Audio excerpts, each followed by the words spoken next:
King cobra ಕಚ್ಚಿದ್ರೆ ನೀವು ಆಂಟಿವೆನಮ್ ತಗೊಳ್ಳೋ ಅಂತ ಅವಶ್ಯಕತೆ ಇಲ್ಲ. ಕಾಳಿಂಗ ಸರ್ಪ ಯಾಕಂದ್ರೆ ಇದಕ್ಕೆ ಆಂಟಿವೆನಮ್ ಕಂಡಿಡ್ದಿಲ್ಲ. ನಿಮಗೆ ಇದು ಕಚ್ಚಿದರೆ, ಇದು ಕಚ್ಚಿ ಸತ್ತಿರೋಂಥ ಕೇಸಸ್ 100% ಎಲ್ಲರೂ ಸಾಯ್ತಾರೆ. ಬಟ್ ಕಡಿತಕ್ಕೆ ಒಳಗಾಗೋರೆ ತುಂಬ ಕಡಿಮೆ, 1000ಕ್ಕೆ 1 ಅಥವಾ 2 ಕೇಸ್ಗಳು ಇದ್ರಿಗೂ ಆಗಿರೋಂಥದ್ದು. ಹಾಗಾಗಿ ಇದನ್ನ ಬಿಗ್ 4 ವೆನಮಸ್ ಸ್ನೇಕ್ಸಿಂದ ದೂರ ಇಟ್ಟಿದ್ದಾರೆ, ಹೊರಗಡೆ ಇಟ್ಟಿದ್ದಾರೆ. ಕಿಂಗ್ ಕೋಬ್ರಾದು ಏನು ಮೇಜರ್ ಸ್ಪೆಷಾಲಿಟಿ ಅಂತಂದರೆ, ಏಕೈಕ ಹಾವು ಗೂಡು ಕಟ್ಟಿ ಮೊಟ್ಟೆ ಇಟ್ಟು ಕಾವಲು ಕೊಟ್ಟು ಗೂಡನ್ನ ಕಾಪಾಡಿ ಮರಿಯಾಗೋ ಟೈಮಲ್ಲಿ ಹೊಟ್ಬಿಡೋಂಥ ಏಕೈಕ ಹಾವು ಅಂದರೆ ಕಾಳಿಂಗ ಸರ್ಪ. ಬೇರೆ ಹಾವುಗಳೆಲ್ಲ ಜೊತೆ ಯಾವ ಹಾವು ಜೊತೆಲಿ ಇರಲ್ಲ. ಇದೇನಂದರೆ ಯಾವಾಗ ಮರಿ ಆಗುತ್ತೆ ಅಂತೇವೆ, ಅದ್ರ ಇನ್ನೊಂದು ದಿನ ಅಥವಾ ಇನ್ನೊಂದು 2 ದಿನ ಇದ್ದಂಗೆ ಅದು ಜಾಗನ ಬಿಟ್ಬಿಡುತ್ತೆ. ಇಲ್ಲಾಂದರೆ ತನ್ನ ಮರಿಗಳನ್ನೇ ತಿನ್ನೋಂಥ ಒಂದು ಇದು ಇದರಲ್ಲಿದೆ. ಏಕೈಕ ಹಾವು ಬೇರೆ ಹಾವುಗಳನ್ನ ಅಥವಾ ತನ್ನ ಜಾತಿಯ ಹಾವುಗಳನ್ನೇ ತಿನ್ನೋಂಥ ಏಕೈಕ ಹಾವು ಅಂದರೆ ಕಾಳಿಂಗ ಸರ್ಪ. ಈ ಕಾಳಿಂಗ ಸರ್ಪ ಎಲ್ಲ ಥರ ಹಾವುಗಳು, ನಾವು ಟೈಗರ್ ಹೇಗೆ ನಮ್ಮಲ್ಲಿ ಎಲ್ಲ ಥರನೂ ತಿಂದು ಪಾಪ್ಯುಲೇಷನ್ನ ಕಂಟ್ರೋಲ್ ಮಾಡುತ್ತೆ, ಅದೇ ಥರ ಸ್ನೇಕ್ಸ್ಗಳಲ್ಲಿ ಕಾಳಿಂಗ ಸರ್ಪ ಎಲ್ಲ ಹಾವುಗಳ್ನೂ ತಿನ್ನುತ್ತೆ. ಅದರದೇ ಆದ ಅವನು ತಿನ್ನುತ್ತೆ, ಅದೇ ಆದ ಜಾತಿನ ಕಾಳಿಂಗ ಸರ್ಪನೂ ತಿನ್ನುತ್ತೆ. ಒಂದು ಕೇರೆ ಹಾವು ಇದಕ್ಕೆ ಬಹಳ ಇಷ್ಟವಾದಂಥ ಒಂದು ಫುಡ್ಡು ಸ್ನೇಕ್. ಮತ್ತು ವೈಪರ್ಸ್ಗಳು, ಮತ್ತು ನಾವು ತುಂಬ ಕೇಸ್ಗಳು ನೋಡಿದ್ದೀವಿ. ವೈಪರ್ಸ್ಗಳು ಮತ್ತು ನಾಗರಾವನ್ನ ತಿಂದಿರೋದು ನೋಡಿದ್ದೀವಿ, ಕ್ರೇಟ್ನ ತಿಂದಿರೋದು ನೋಡಿದ್ದೀವಿ, ಮತ್ತು ಹೆಬ್ಬಾವುಗಳ್ನೂ ತಿಂದಿರೋದು ನೋಡಿದ್ದೀವಿ. ಪ್ಲಸ್ ಮಾನಿಟರ್ ಲಿಸರ್ಡ್ಸ್ನ ಹೆಬ್ಬಾವನ್ನು ತಿನ್ನುತ್ತೆ. ಸಣ್ಣ ಹೆಬ್ಬಾವು, ಸಣ್ಣ ಗಾತ್ರದ ಹೆಬ್ಬಾವುಗಳ್ನು ಇದು ತಿಂದ್ಬಿಡುತ್ತೆ. ಮಕ್ಕಳನ್ನ ತಿನ್ಬೇಕಾಗುತ್ತೆ ಅಂತಾನೆ ಅದು 1-2 ದಿನಕ್ಕಿಂತ ಮುಂಚೆ ವಾಪಸ್ ಹೋಗುತ್ತಾ? ಹೌದು, ಅದ್ರ ಇನ್ಸ್ಟಿಂಕ್ಟ್ ಬಿಹೇವಿಯರ್ಗಳು ಹೆಂಗೇನೆ ಸ್ನೇಕ್ಸ್ಗಳಲ್ಲಿ. ಅದಕ್ಕೆ ಏನಾಗುತ್ತೆ, ಇದು ಇನ್ನೇನು ಮರಿ ಆಗೋ ಟೈಮಲ್ಲಿ ಹೊರಟ್ಬಿಡುತ್ತೆ. ಪ್ರಕೃತಿಯ ಕೊಡುಗೆ, ಆಯುರ್ವೇದ ಗಿಡ ಮೂಲಿಕೆಗಳ ಶಕ್ತಿ, ಅತ್ಯಾಧುನಿಕ ತಂತ್ರಜ್ಞಾನ, ಪಾರಂಪರಿಕ ವೈದ್ಯರು ಹಾಗೂ ವಿಜ್ಞಾನಿಗಳ ಸಂಯೋಜನೆಯಿಂದ ತಯಾರಾದ ಅಮೃತ್ ನೋನಿ ಆರ್ಥೋ ಪ್ಲಸ್ ಮಂಡಿ ನೋವು, ಸೊಂಟ ನೋವು, ಬೆನ್ನು ನೋವಿಗೆ ಹೆಚ್ಚು ಪರಿಣಾಮಕಾರಿ ದಿವ್ಯೌಷಧವಾಗಿದೆ. ಇಂದು ಲಕ್ಷಾಂತರ ಜನರು ಆರ್ಥೋ ಪ್ಲಸ್ ಬಳಸಿ ನೋವು ರಹಿತ ಜೀವನವನ್ನ ನಡೆಸುತ್ತಿದ್ದಾರೆ. ಒಂದು 20-25-30 ಮೊಟ್ಟೆಗಳನ್ನ ಇದು ಇಡುತ್ತೆ. ಒಂದು 60-70 ಡೇಸಲ್ಲಿ ಇದು ಮರಿಗಳು ಹೊರಗಡೆ ಬರ್ತವೆ. ಹುಟ್ಟಿದಂಥ ಮರಿನೂ ತುಂಬ venom, quality and quantity of venom ಇದರಲ್ಲಿ ಜಾಸ್ತಿ ಇರುತ್ತೆ. ಹುಟ್ಟಿದಂಥ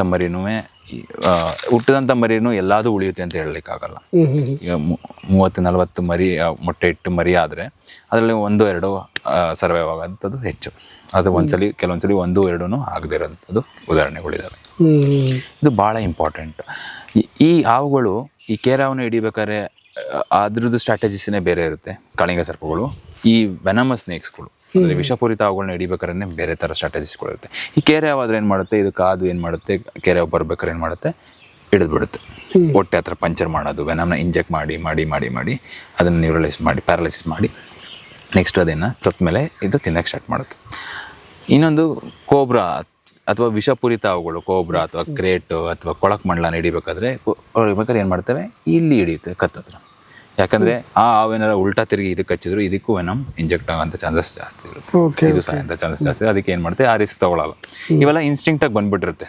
ಯಾರು ಹೇಳ್ಕೊಡ್ದೇ ಇರೋಂಥದ್ದೇ ತಾಯಿ ತನ್ನ ಮೊಟ್ಟೆಯಲ್ಲಿಟ್ಟು ಅದು ಮರಿಗಳಿಗೆ ಪಾಸ್ ಮಾಡಿಬಿಟ್ಟಿರುತ್ತೆ ಇನ್ಫಾರ್ಮೇಷನ್ಸ್.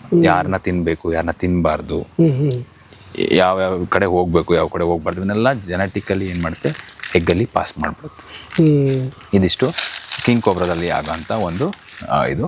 ಇನ್ನು ಕೋಬ್ರಾ ಅಂತ ಬಂದಾಗ ನಾವು ನಾಜ ಅಂತ ಕರಿತೀವಿ. ಇದು ನಮ್ಮಲ್ಲಿ ನಾವು ಪೂಜೆ ಮಾಡೋ ಅಂಥ ಒಂದು ಹಾವಾಗಿದೆ. ಬಸವನ ಪಾದ ಇರ್ತದೆ ಹಿಂದೆ, ಕಣ್ಣುಗಳು ಕಾಣುತ್ತೆ 2. ಅದಕ್ಕೆ ಭಯ ಆದಾಗ, ಯಾರನ್ನಾರ ಕಂಡಾಗ ಏನೋ ಉಬ್ಬಿಸ್ಕೊಡುತ್ತೆ ಒಂದು, ಮತ್ತು ಎಡೆ ಎತ್ಕೊಂಡು ನಿಂತ್ಕೊಳ್ಳುತ್ತೆ. ಇದು ಕೋಬ್ರಾದಲ್ಲೂ ನಾವು ಕೆನಬಲಿಸಮ್ ನೋಡ್ತೀವಿ. ಹಾವುಗಳು ಸಣ್ಣ ಹಾವುಗಳನ್ನ ತಿಂದಿರೋ ಅಂಥದ್ದು ಅಥವಾ ಕೋಬ್ರಾನೇ ತಿಂದಿರೋ ಅಂಥದ್ದು ನಾವು ಉದಾಹರಣೆಗಳನ್ನ ನಾವು ನೋಡ್ತೀವಿ ಇದರಲ್ಲಿ. ನೆಕ್ಸ್ಟ್ ಎರಡನೇದು ಬಂದು ಕ್ರೇಟ್ ಅಂತ ಹೇಳ್ತೀವಿ. ಅದು ಕಟ್ಟ ಹಾವುಗಳು. ಇದು ಬಹಳ ಡೇಂಜರ್ ಅಂತ ಹೇಳ್ಬೋದು. ಯಾಕಂದರೆ ಇದರಿಂದ ಕಡಿಸ್ಕೊಂಡು ಸತ್ತಿರೋಂಥ ಕೇಸ್ಗಳು ಜಾಸ್ತಿ. ಯಾಕಂದರೆ ಇದು ಎಲ್ಲಿ ವಾಸ ಮಾಡುತ್ತೆ ಅಂದರೆ, ಇದು ಜಾಸ್ತಿ ಈ ಕಲ್ಪೊಟ್ರೆಗಳು, ಹಂಚುಗಳು, ಬಿದ್ದಿರೋ ಹಂಚುಗಳು, ಹಳೆ ಮನೆಗಳು, ಆ ಜಾಗದಲ್ಲಿ ಒಂದು ಗುಡಿಸ್ಲುಗಳಲ್ಲಿ ಜಾಸ್ತಿ ಇದು ಮಾಡೋದು. ಯಾಕೆಂದರೆ ಇದ್ರ ಮೇಜರ್ ಫುಡ್ ಬಂದು ನಮ್ಮ ಹಲ್ಲಿಗಳು ಮತ್ತು ಸಣ್ಣ ಸಣ್ಣ ಇಲಿಗಳು. ಇದನ್ನು ತಿನ್ನಕ್ಕೆ ಬರುತ್ತೆ. ತಿಂದಾಗ ಏನಾಗುತ್ತೆ, ಬೆಚ್ಚಗಿರೋಂಥ ಜಾಗನ ಹುಡುಕುತ್ತೆ. ಆಗ ನಮ್ಮಲ್ಲಿ ಕಂಬಳಿಗಳಲ್ಲಿ ಹೋಗಿ ಮನ್ಗೋದಾಗಲಿ, ಕಾಲು ಕೈ ಆಡಿದಾಗ ಏನು ಮಾಡುತ್ತೆ, ಸಣ್ಣದಾಗಿ ಹೊಡೆಯೋದು. ಇದ್ರದ್ದು ಫ್ಯಾಂಗ್ ತುಂಬ ಚಿಕ್ಕದಾಗಿರುತ್ತೆ, ಸಣ್ಣದಾಗಿ ಫ್ಯಾಂಗ್ ಇರುತ್ತೆ. ಇದು ಎಷ್ಟು ಅಂದರೆ 2 mm ಇಂದನೂ ಚಿಕ್ಕದಾಗಿರುತ್ತೆ. ಇದು ಕಡ್ದಿರೋದು ಗೊತ್ತಾಗಲ್ಲ, ಒಂದು ಸೊಳ್ಳೆ ಕಡ್ದಂಗೆ ಇರುತ್ತೆ. ಮಾಡಿ ಹೊಡೆದು ಇದಾಗ್ತಾರೆ. ಬಟ್ ಸ್ಲೋಲಿ ನೈಟ್ ಬೆಳಗ್ಗೆ ಅಷ್ಟರಲ್ಲಿ ಸುತ್ತೋಗಿರ್ತಾರೆ. ಇದು ನಮ್ಮಲ್ಲಿ ಕ್ರೇಟಲ್ ಆಗೋವಂಥದ್ದು. ಮತ್ತು ಕೊಳಕ್ಮಂಡಲಗಳಲ್ಲಿ ನಾವು ರಸಲ್ ವೈಪರ್ ಅಂತ ಕರಿತೀವಿ. ಇದು ಮೇಜರಾಗಿ ನಮಗೆ ಭತ್ತದ ಗದ್ದೆಗಳಲ್ಲಿ ಆಗಿ ಸಿಗೋವಂಥದ್ದು. ಇಲ್ಲಿ ರೈತರುಗಳಿಗೆ ತುಂಬ ಕಡಿತಕ್ಕೊಳಗಾಗೋದು ಈ ರಸಲ್ ವೈಪರು, ಈ ಕೊಳಕ್ಮಂಡಲ ಅಂತ ಹೇಳ್ತೀವಿ. ಕಚ್ಚಿದಾಗ ಕಾಲು ಕೊಳೆಯುತ್ತೆ ಅಂತ ಹೇಳ್ತೀವಿ. ಎಸ್, ಹೌದು. ಇದರಲ್ಲಿ ವೆನಮ್ ಕಂಟೆಂಟ್ಗಳು ಬೇರೆ ಬೇರೆ ಥರ ಕೆಮಿಕಲ್ಸ್ಗಳು ಇರ್ತದೆ. ಒಂದು ನಾನು ಆಗಲೇ ಹೇಳ್ದಂಗೆ ಒಂದು ನ್ಯೂರೋಟಾಕ್ಸಿಕ್ ಇರುತ್ತೆ ಮತ್ತು ಇಮೋಟಾಕ್ಸಿಕ್ ಅಂತ ಇರುತ್ತೆ. 2 ಥರ ವಿಷಯಗಳು ಅವುಗಳಲ್ಲಿ ನಾವು ನೋಡ್ಲಿಕ್ಕೆ ಸಿಗ್ತದೆ. ಅದ್ರ ಬಗ್ಗೆ ಮುಂದೆ ಮಾತಾಡ್ತೀವಿ, ನ್ಯೂರೋಟಾಕ್ಸಿಕ್ ಮತ್ತು ಇಮೋಟಾಕ್ಸಿಕ್ ಏನು ಅಂತ. ಮತ್ತು ಇನ್ನೊಂದು ಸಾಸ್ಕೇಲ್ ವೈಪರ್ ಅಂತ ಹೇಳ್ತೀವಿ, ಉರಿಮಂಡಲ ಅಂತ ಹೇಳ್ತೀವಿ. ಉರಿಮಂಡಲದಲ್ಲಿ ನಿಮಗೆ ಇದರಲ್ಲಿ ಬ್ಲಡ್ ಕ್ಲಾಟ್ ಆಗೋಂಥದ್ದು ಇದಾಗುತ್ತೆ. ಬಟ್ ಇದು ಅದೇ ಥರ, ಬಟ್ ಇದು ಇಂಟರ್ನಲ್ ರಪ್ಚರ್ ಆಗುತ್ತೆ. ಒಳಗಡೆ ಕಚ್ಚಿದಾಗ ಮಲ್ಟಿ ಆರ್ಗನ್ಸ್ಗಳು ಮತ್ತು ಬೇರೆ ಬೇರೆ ಜಾಗಗಳಲ್ಲಿ ಇದೇನಾಗುತ್ತೆ, ರಪ್ಚರ್ ಆಗಿ ಕಿಡ್ನಿ ಫೇಲ್ಯೂರ್ ಆಗೋಂಥದ್ದು, ಲಂಗ್ಸ್ ಇದಾಗೋದು, ಹಾರ್ಟ್ ಕೊಲಾಪ್ಸ್ ಆಗೋಂಥದ್ದು, ಬಾಯಲ್ಲಿ ರಕ್ತ ಬರೋಂಥದ್ದು, ಕಿವಿಲಿ ರಕ್ತ ಬರೋಂಥದ್ದು, ಕಣ್ಣಲ್ಲಿ ರಕ್ತ ಬರೋಂಥದ್ದು ಕೇಸಸ್ಸು ಈ ಸಾಸ್ಕೇಲ್ ವೈಪರಲ್ಲಿ. ಈ 4 ಹಾವುಗಳು ಕಚ್ಚಿದ್ರೆ ನಾವು ಟ್ರೀಟ್ಮೆಂಟ್ ತೊಗೊಳ್ಳೋಂಥ ತುಂಬ ಅವಶ್ಯಕತೆ ಇದ್ದೇ ಇರುತ್ತೆ. ಆದಷ್ಟು ಬೇಗ ಪ್ರಾಥಮಿಕ ಆರೋಗ್ಯ ಕೇಂದ್ರಕ್ಕೆ ನಾವು ಹೋಗಬೇಕಾಗುತ್ತೆ. ಹಾವಲ್ಲಿ 2 ಥರ ವಿಷ, ಒಂದು ನ್ಯೂರೋಟಾಕ್ಸಿಕ್, ಇನ್ನೊಂದು ಇಮೋಟಾಕ್ಸಿಕ್ ಅಂತ ಹೇಳ್ತೀವಿ. ನ್ಯೂರೋಟಾಕ್ಸಿಕ್ ಅಂದರೆ ಕಚ್ಚಿದ ಮೇಲೆ ವಿಷ ನರದಿಂದ ನರಕ್ಕೆ ಹೋಗಿ ಹೋಗಿ ಹೋಗಿ ಹೋಗಿ ಹೋಗಿ ಹೋಗಿ ಬ್ರೈನ್ಗೆ ಹೋಗಿ ಬ್ರೈನ್ ಸೆಲ್ಸ್ ಡೆತ್ ಆಗಿ ಮನುಷ್ಯ ಸತ್ತೋಗ್ತಾನೆ. ಅದು ನ್ಯೂರೋಟಾಕ್ಸಿಕ್ ಅಂತ ಹೇಳ್ತೀವಿ. ಇನ್ನೊಂದು ಇಮೋಟಾಕ್ಸಿಕ್ ಅಂದರೆ ಬ್ಲಡ್ಡಿಂದ ಬ್ಲಡ್ಗೆ ಹೋಗಿ ಹೋಗಿ ಹೋಗಿ ಹೋಗಿ ಕೊಳಿತಾ ಎಷ್ಟು ಕಚ್ಚಿರುತ್ತೆ ಅಷ್ಟು ಅದು ಕೊಳಿತಾ ಹೋಗುತ್ತೆ. ಇದರಲ್ಲಿ 2 ಥರ ಇದೆ. ಅದು ಸೈಟೋಟಾಕ್ಸಿಕ್ ಮತ್ತು ಮಯೋಟಾಕ್ಸಿಕ್ ಅಂತ ಹೇಳ್ತೀವಿ. ಮಸಲ್ ಮೇಲೆ ಎಫೆಕ್ಟ್ ಆಗೋಂಥದ್ದು ಮತ್ತು ಸೆಲ್ಸ್ ಮೇಲೆ ಎಫೆಕ್ಟ್ ಆಗೋಂಥದ್ದು ಇದು. ಇಂಥ ಅವುಗಳಿಗೆ ನೀವು ಏನು ಮಾಡ್ತೀರಾ, ಬಟ್ಟೆನ ಅಥವಾ ದಾರನ ಟೈಟಾಗಿ ಕಟ್ಬಿಟ್ರೆ ಏನಾಗುತ್ತೆ, ಇಲ್ಲಿ ವೆನಮ್ ಇಲ್ಲಿ ಸ್ಟಕ್ ಆಗಿಬಿಡುತ್ತೆ, ವಿಷ ಆ ಕಡೆನೇ ಉಳಿದ್ಬಿಡುತ್ತೆ. ಇಲ್ಲಿ ಏನಾಗುತ್ತೆ, ಈ ಪೋರ್ಷನ್ ಫುಲ್ಲು ಡೆತ್ ಆಗುತ್ತೆ, ಡೆಡ್ ಸೆಲ್ ಆಗ್ಬಿಡುತ್ತೆ. ಈ ಡೆತ್ ಆದಾಗ ಏನಾಗುತ್ತೆ, ಈ ಡಾಕ್ಟ್ರು ಈ ಪೋರ್ಷನ್ನ ಒಂದಿನ ತೆಗಿಬೇಕು ಅಂತಾರೆ. ಯಾಕಂದರೆ ಗ್ಯಾಂಗ್ರೀನ್ ಆಗ್ಬಿಟ್ಟಿರ್ತಿದ್ದು. ಆಗ ಇಲ್ಲ ಈ ಪೋರ್ಷನ್ ಕೈ ಕಾಲು ಕಚ್ಚಿರಿ, ಇಲ್ಲ ತಲೆ ಕಚ್ಚಿರಿ, ತಲೆನ ತೆಗಿಬೇಕು ಅಂದ್ಬಿಡ್ತಾರೆ. ಅದಕ್ಕೆ ಏನು ಮಾಡಬೇಕು, ಬಟ್ಟೆನ ಅಥವಾ ದಾರಾನ ಕಟ್ಟಬಾರ್ದು. ಅದ್ರ ಬದಲು ಕ್ರಬ್ ಬ್ಯಾಂಡೇಜ್ನ ಒಂದು ಕಚ್ಚಿರೋ ಜಾಗದಿಂದ 2 ಸೆಂಟಿಮೀಟ್ರ್ ಬಿಟ್ಟು ಕ್ರಬ್ ಬ್ಯಾಂಡೇಜ್ನ ನೀಟಾಗಿ ರ್ಯಾಪ್ ಮಾಡಬೇಕು. ರ್ಯಾಪ್ ಮಾಡಿ ಒಂದು ಪೆನ್ ಅಥವಾ ಪೆನ್ಸಿಲ್ ಅಷ್ಟು ಜಾಗ ಅಲ್ಲಿ ಆಡಬೇಕು. ಒಂದು ಪೆನ್ನಿಂಗ್ ಅಡ್ಡ ಇಟ್ಟು ಅದ್ರ ಮೇಲೆ ನಿಧಾನಕ್ಕೆ ಬ್ಯಾಂಡೇಜ್ ಅಥವಾ ಕಡ್ಡಿನ ಇಟ್ಟು ಅದ್ರ ಮೇಲೆ ಕ್ರಬ್ ಬ್ಯಾಂಡೇಜ್ ಮಾಡಿ ನೀವು ಕೈ ಮುರಿದೋದಾಗ ಯಾವ ಥರ ಹೋಗ್ತೀರಾ ಆ ಥರ ನಿಧಾನಕ್ಕೆ ಹಾಸ್ಪಿಟ್ಲಿಗೆ ಓಡ್ಕೊಂಡು ಹೋಗ್ಬಾರ್ದು. ಯಾವ್ದಾರ ಒಳ್ಳೆ ಆಂಬುಲೆನ್ಸ್ ಅಥವಾ ಯಾವ್ದಾರ ಗಾಡೀಲಿ ಪ್ಯಾನಿಕ್ ಆಗದೇನೆ ನೀವು ಆದಷ್ಟು ಬೇಗ ಪ್ರಾಥಮಿಕ ಆರೋಗ್ಯ ಕೇಂದ್ರಕ್ಕೆ ಹೋದರೆ ಅಲ್ಲಿ ನಮ್ಮಲ್ಲಿ ಎಲ್ಲ ಪ್ರಾಥಮಿಕ ಆರೋಗ್ಯ ಕೇಂದ್ರದಲ್ಲೂ ಆ್ಯಂಟಿವೆನಮ್ಸ್ಗಳು ಸಿಗ್ತದೆ ನೋಡಿ, ಆಯಿತಾ. ಬಟ್ ನಮ್ಮ ಕೆಲಸ ಏನು ಅಂದರೆ ಫಸ್ಟ್ ಡಾಕ್ಟರ್ಸ್ಗಳಿಗೆ ಆ್ಯಂಟಿವೆನಮ್ ಇಂಜೆಕ್ಟ್ ಮಾಡ್ಲಿಕ್ಕೆ ಗೊತ್ತಿದೆಯಾ ಅಂತ, ಅವ್ರಿಗೆ ಅದು ಟ್ರೈನಿಂಗ್ ಆಗಿದೆ ಅಂತ ನಮಗೆ ತಿಳ್ಕೊಬೇಕು ಫಸ್ಟ್, ನಮ್ಮ ಕೆಲಸಗಳದು, ಆಯಿತಾ. ಒಂದು ಆಮೇಲೆ ನೀನು ನಾಟಿ ಔಷಧಿಗಳನ್ನ ಕೆಲವ್ರು ತೊಗೊಳ್ತಾರೆ, ಅದೆಲ್ಲ ಮಾಡಲಿಕ್ಕೆ ಹೋಗಬಾರ್ದು. ಆದಷ್ಟು 4 to 5 hours ಟೈಮ್ ಇರುತ್ತೆ, ಆದಷ್ಟು ಬೇಗ ಪ್ರೈಮರಿ ಹೆಲ್ತ್ ಕೇರ್ ಸೆಂಟ್ರಿಗೆ ಹೋಗೋದನ್ನ ನಾವು ನೋಡಬೇಕು. ಮತ್ತು ಹಾವು ಕಚ್ಚಿದಾಗ ತುಂಬ ನಿದ್ದೆ ಬರ್ತಿರುತ್ತೆ, ಆ ನಿದ್ದೆ ಮಾಡ್ದಿರಂಗೆ ನಾವು ಎಚ್ಚರ ಮಾಡ್ತಾ ಇರಬೇಕು. ಮತ್ತು ಪಕ್ಕದಲ್ಲಿ ಕೂತ್ಕೊಂಡು ಗಾಬರಿ ಮಾಡಬಾರ್ದು. ನಿದ್ದೆ ಯಾಕೆ ಮಾಡಬಾರ್ದು ಸರ್? ನಿದ್ದೆ ಮಾಡಿದ್ರೆ ಕೋಮಾಗೆ ಹೊರಟೋಗ್ತಾರೆ. ಓಕೆ. ಅದಕ್ಕೆ ನಿದ್ದೆ ಮಾಡಲಿಕ್ಕೆ ಬಿಡಬಾರ್ದು, ಗಾಬರಿ ಮಾಡಿಸ್ಬಾರ್ದು, ಓಡಿಸ್ಬಾರ್ದು. ಹಾವು ಕಚ್ಚಿದೆ ಓಡು ಅಂತ ಓಡಿಸ್ಬಿಟ್ರೆ ಏನಾಗುತ್ತೆ, ಬ್ಲಡ್ ಟೆಂಪ್ರೇಚರ್ ಜಾಸ್ತಿಯಾಗಿ ಬ್ಲಡ್ ಪ್ರೆಷರ್ ಜಾಸ್ತಿಯಾಗಿ ಮನುಷ್ಯ ಬೇಗ ಸುತ್ತೋಗ್ತಾನೆ. ಇದಕ್ಕೆ ಇದನ್ನು ಮಾಡಬಾರ್ದು ಅಂತ ಹೇಳ್ತೀವಿ. ಆಮೇಲೆ ಬಾಯಿಯಿಂದ ವಿಷನ ಸಕ್ ಮಾಡಬಾರ್ದು.